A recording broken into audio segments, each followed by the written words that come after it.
los vemos como enemigos. Y en el otro extremo, el ver la ciudad no como un gran emporio de obra de ingeniería, sino como un gran reto de llevar adelante un desarrollo sostenible, lo cual no tenemos ahora, a pesar de que se nos habla cada que pueden de que las metas es una ciudad sostenible, y cuando vemos las obras que se están haciendo, las proclamas gubernamentales de distintas instancias, locales, estatales y federales, es precisamente alentar la no sostenibilidad de la zona, sino la apocalíptica.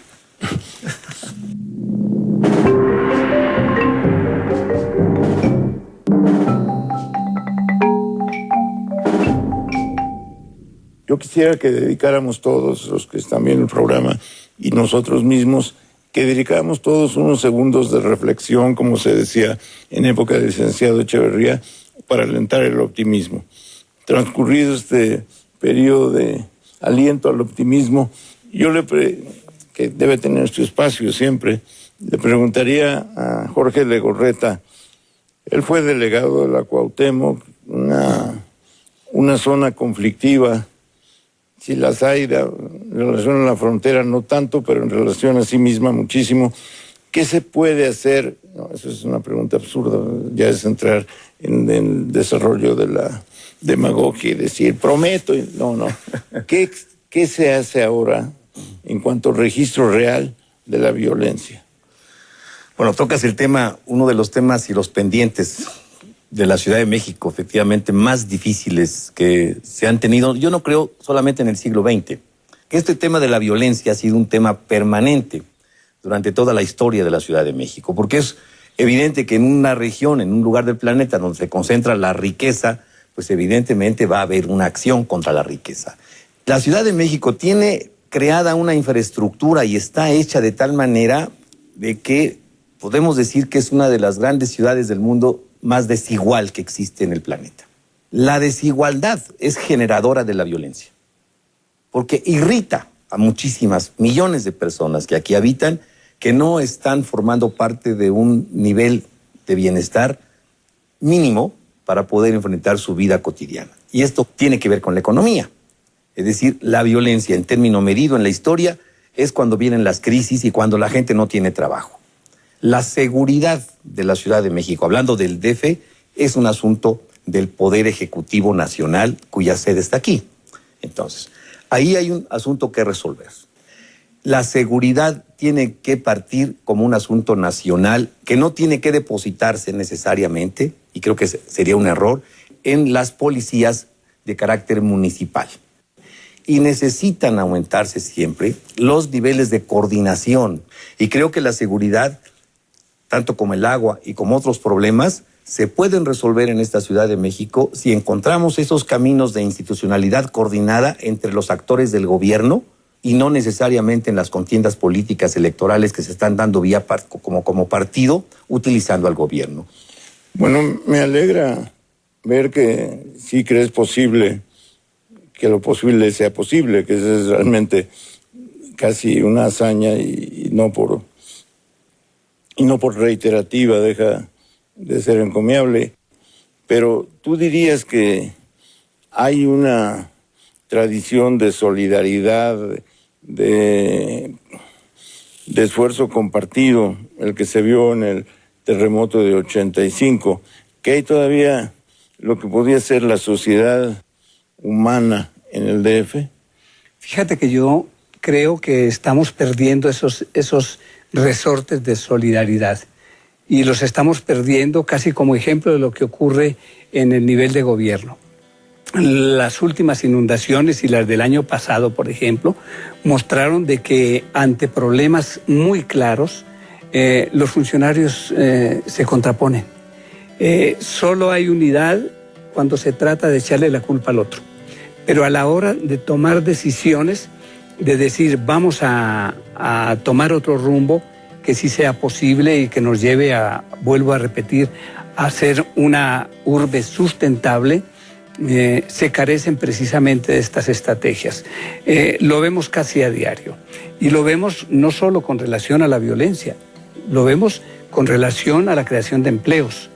al uso del agua, a sacar el agua de la ciudad, a captarla, a hacerla racionalmente, a usar racionalmente el agua. Y en el caso de la solidaridad, lo que estamos viendo, que es una Carlos, palabra que por fortuna ya rescatamos del vocabulario de un sexenio. Sí, la rescatamos en este momento nada más porque ya sabemos cuáles fueron los resultados. Pero en el caso de la solidaridad, tú te das cuenta de que se han creado también guetos dentro de esta metrópoli. Hay un gueto muy claro, por ejemplo, el nuevo desarrollo urbano de Huixquilucan, en donde habitan más o se ven más guaruras que residentes. Que hay una colonia de guaruras adjunta. Más grande que la... Sí, mucho más grande, sí. Exactamente, para cuidar a los que ahí Menos residen. De 10 guaruras no es millonario. Bueno, es que hay categorías. Sí. Si no tienes 10 guaruras, no eres millonario en este país. Sí, los guaruras son el emblema, lo heráldico de la posición de un hombre rico. Es casi la avanzada. Sí. Para que sepan que eres rico. Su vanguardia estética. Estética al frente de tu carroza, sí, y atrás de tu carroza. Si no, sí, no vales. Cuando al lado de la ciudad y al lado, por ejemplo, de estos guetos, se encuentran millones de personas que no tienen trabajo, o que si lo tienen de una manera muy limitada, o donde trabaja toda la familia para poder sostener el hogar. Yo leo revistas de sociales para que no se me olvide nunca el rencor. El rencor ante esa insolencia, esa estupidez, esa gana de tener Halloween el año entero, esas fotos de grupo donde exudan la alegría de estar unos cuantos en la cumbre, sí representan una ofensa calculada, y eso es lo que me parece peor del asunto, un deseo de que se sepa que los que no están incluidos no son nada. Hay una ciudad más desigual desde los años 90 del siglo pasado por esta incursión que nosotros hacemos al mundo a través del Tratado de Libre Comercio.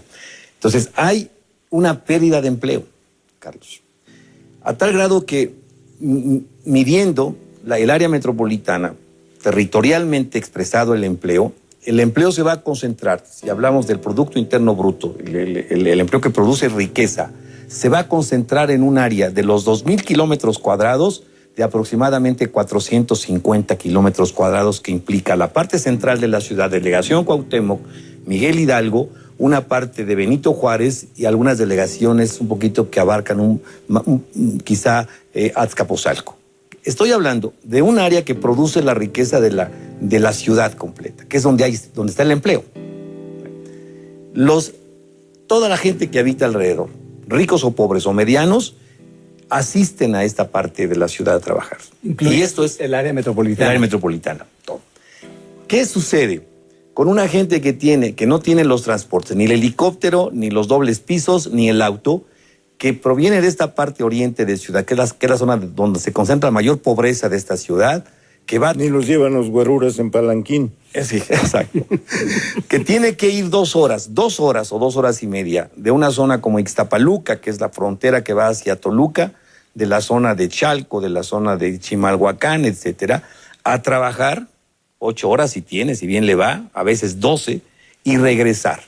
Estamos generando, ¿verdad?, ahí una violencia. Hay un vacío de proyecto conceptual de ciudad. Al despertar democrático y a los reclamos de la población no responden tampoco estructuras gubernamentales muy dadas a pensar en resolver los problemas. Son casi coyunturales, Carlos. Lo hemos visto en hechos recientes. Cuando viene una tragedia, acuden todos los funcionarios, a veces sin juntarse. Son gobiernos de pésame.